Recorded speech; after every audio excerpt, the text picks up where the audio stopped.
viņa tāds gaišāks, tad šita ir atkal kaut kāds tāds izliekts un tā tālāk un tā tālāk. Ja?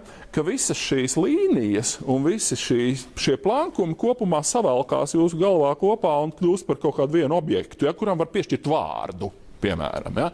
Katedra šajā gadījumā. Ja? Tas ir tas, ko analizē Husserls. Ja? Proti, kā tas notiek, jo jūs esat vienkārši pie tā pieraduši, jūs par to neaizdomājaties. Ja? Jūs vienkārši jau redzat pasauli jau kā piepildīt ar zināmām jēgām, bet tas, kas to jēgu veido, ja?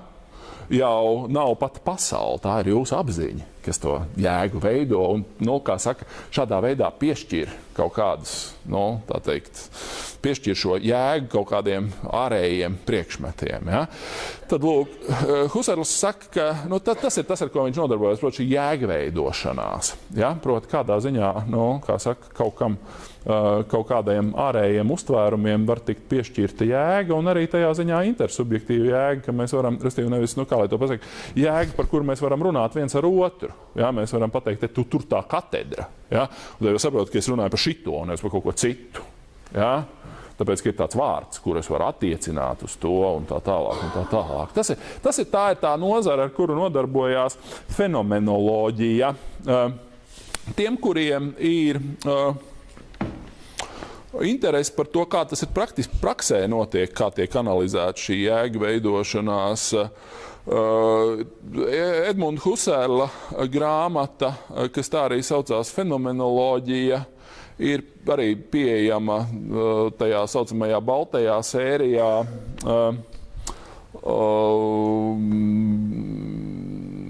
Riharda Kūļa tulkojumā, un tur tad ir, kā saka, pietiekoši smalki tas izvērsts.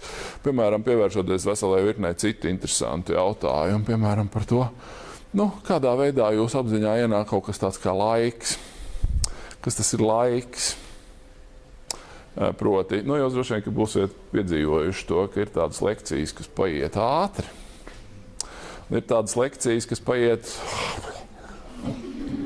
nevar sagaidīt, un viņš tur vai viņa tur mohās, un tad ir garlaicīgi, un nevar sagaidīt, kad beigsies. Ja? Lūk, ir skaidrs, ka tas ir kaut kāds, tajā ziņā, kaut arī tīri formāli jūs zinat, ka laiks ir kā viņām visām tām lekcijām plus līdz vienāds, vai ne, tās 90 minūtes, tur, vai ne, plus mīnus. Bet viens kaut kā paiet ātri, otrs paiet lēni. Tad ir jautājums, mēs tradicionāli domājam, ka viņas visas ir vienādas. Bet davai, ka mēs nometam tos pulksteņus pie malas un sakām, ka īstenībā tas pareizais laiks ir nevis tas, ko skaita pulkstenis, bet tas pareizais laiks ir tās manas iekšējās izjūtas laiks. Ja? Proti, ka man ir kaut kāds pašam savs apziņas laiks. Ja, kurā kaut kāda viena procesa notiek, interesanta lekcija notiek ātri, garlaicīga lekcija notiek lēni. Kāpēc mēs iedomājamies, ka tas pulkstenis ir kaut kādā ziņā pareizāks laiks nekā tā mana apziņa? Ja? Mēs vienkārši to pulksteni izmantojam, tāpēc, lai mēs varētu ar citiem sarunāt laiku. Ja? Proti, satiekamies 5 pie stacijas, vai ne? Tad mēs varam vienkārši pastīties pulkstenī, cik tagad ir, un 5 būt tur. Bet kopumā tas jautājums, kā apziņā ienāk laiks.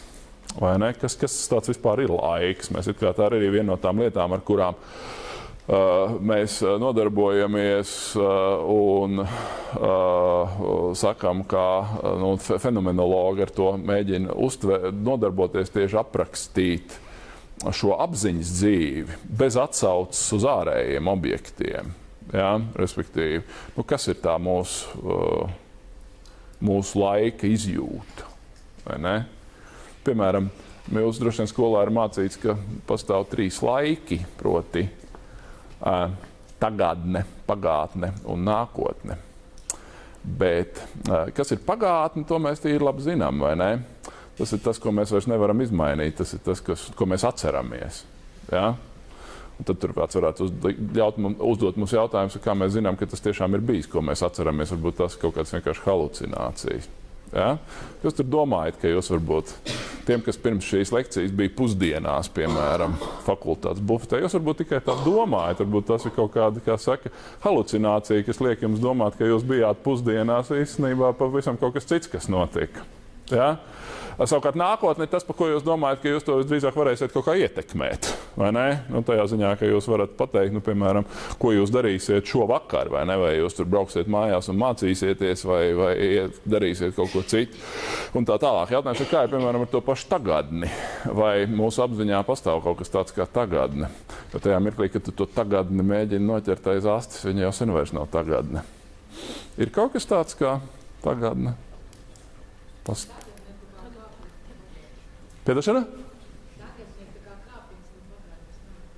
Jā, nu, bet tā ir tā tēze, proti, ka tagadne principā ir diference. Tagadne ir tas punkts, kurā pagātne pāriet nākotnē. Bet tagadnes kā tādas nav. Tagadne nav ilgstoša. Jeb ir tagadne ilgstoša. Tagadne ir ilgums, jeb cik ilgi ir tagadne? Tagadne ir... Ok, nu labi, es negribu par šito te pārāk iedziļināties. Es vienkārši, kāpēc es par to runāju? Es vienkārši stāstu par to, kas ir, ar ko nodarbojas fenomenoloģija. Ja? Ka viņi šādus apziņas fenomenus mēģina aprakstīt pašus par sevi, neatsaucoties uz neko ārēju. Ja? Skaidrs, ka laiku, lielākā daļa no jums, tad, kad ir runa par laiku, jūs droši vien domājat kaut ko par pulksteni, vai ne? Bet pulkstenis jau ir ārējais materiāls objekts, ja? Kurš kaut ko var skaitīt, var neskaitīt. Ja? Un trešais no tādiem hermenētikas ciltstēviem ir slavenais vācu filozofs, eksistenciālists vārdā Mārtiņš Haidegers, kurš tad nodarbojās kā reiz ar šo jautājumu par, kas ir fundamentāla ontoloģija. Tur, kā saka, es skatījos, ka cilvēkiem jau tur dažām labām bija jau acis, jau šitā te sagājušas, tad, kad viņi šo vārdu lasīja manos burvīgajos slaidos, bet tieši tāpēc es jums teicu, nevajag lasīt slaidus, vai klausīties primāri, ko runā. Nu, lūk, kas attiecās uz fundamentālu ontoloģiju. Tas ir jautājums, kas ir ontoloģija? Ontoloģija ir mācība par esamību. Ja? Kā mēs to zinām, filozofija ir tā, beidziet, lūdzu, pļāpāt, mēs to tās beigsim, bet, ja jūs pļāpāsiet, es kļūšu nevaldāms un zvērīgs. Ja? Nu, lūk, mācība par esamību. Filozofija, kā jūs to zinat, nodarbojās ar tādiem jautājumiem, kas ikdienas cilvēkam īpaši nekādas problēmas nerada. Nu, ikdienā cilvēks var pateikt pavisam mierīgi, tur nezinu, es šodien esmu noguris, ja? Tur parādās šis ir, esmu. Ja? Filozofija mēģina atbildēt, ko nozīmē es esmu, un kādā ziņā, ko nozīmē cilvēks ir. Ja? Pie kam viņš ir nevis vienkārši ir, kā tādā nozīmē, kā, piemēram, tāpat nelaimīgā katedra ir, bet cilvēks ir, pavisam citā nozīmē, viņš ir arī kaut kas priekš sevis. Viņš apzinās to, ka viņš ir. Ja? Tajā ziņā cilvēka esamība vienmēr ir viņa paša sev klāt esamība. Tajā ziņā, ka viņš pats apzinās šo savu būšanu. Ja? Ka es esmu tagad. Ja? Šajā konkrētajā mirklī. Un tur ir arī tas stāsts par to laiku iekšā, bet tas arī nebūtu tas būtiskākais. Bet tas, kas ir būtiski, ir tas, ka viņš saka, kas atšķir cilvēka esamību, piemēram, no šīs katedras esamības. Cilvēka esamību atšķir tas, ka viņš apzinās šo sevis paša galīgumu. Ja? Arī jaunkundze, kas tur pēdējā rindā sērfo internetā, arī viņa, diemžēl, ir galīga. Ja? Tas tur neko nevar darīt. Ja? Un kā īstenībā mūsu dzīvē kaut kādā ziņā saskaņā ar Haidegeru jēgu piešķir tieši šī apzināšanās par mūsu galīgumu. Ja? Respektīvi to, kā saka, mēs mirsim, tā prasti sakot. Ja? Tas labi, ka jums liekas smieklīgi, tāpēc, ka Dievs dod jums šādu optimistisku attieksmi saglabāt maksimāli ilgi. Bet kā saka, šī apziņa, proti šis mūsu galīgums, ja, ir tas, kas piešķir ļoti daudzām lietām mūsu dzīvē jēgu. vai ne? Un tad, ja patiešām tehnoloģiski tiks sasniegts tas stāvoklis, par kuru mēs te runājām, proti, kad, kā saka, live longer in order to live forever, jā, tad iespējams, ka tas būs ļoti jauki un tā būs kaut kāda esamība, bet tā nebūs vairs īsti cilvēciska esamība, jo cilvēka esamība vienmēr vēsturiski un, kā saka, kulturāli vienmēr ir bijusi saistīta tieši ar šo savu galīgumu apzināšanos. Jā? Un vienlaikus arī, tas ir tas, ko Haidegers tad arī sauc par šo te esamību uz nāvi, ja? Tajā ziņā, ka mums vienmēr tas ir fakts, kurš mums visiem stāv priekšā. Ja?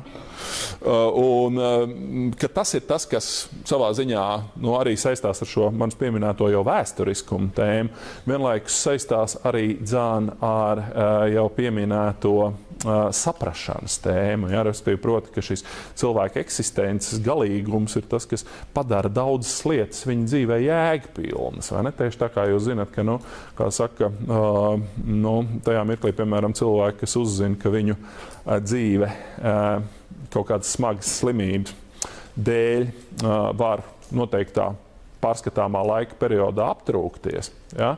Viņi ar to, kas, diemžēl notiek, vai ne, kas ir nepārtraukta pieredze, jebkurā sabiedrībā, ja?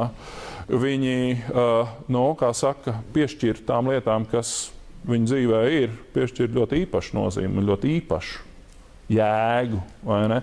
Tieši tāpēc, ka viņi zina, ka tas jau pēc kāda mirkļa viņu vairs nebūs. Ja? Tālūk, labi, šīs ir tās 3 lietas, kas tad kalpo par pamatu hermeneitikas izpratnei pār kultūras procesiem. Mēs no šīs vietas atsāksim nākamajā reizē. Ja? Labi, paldies!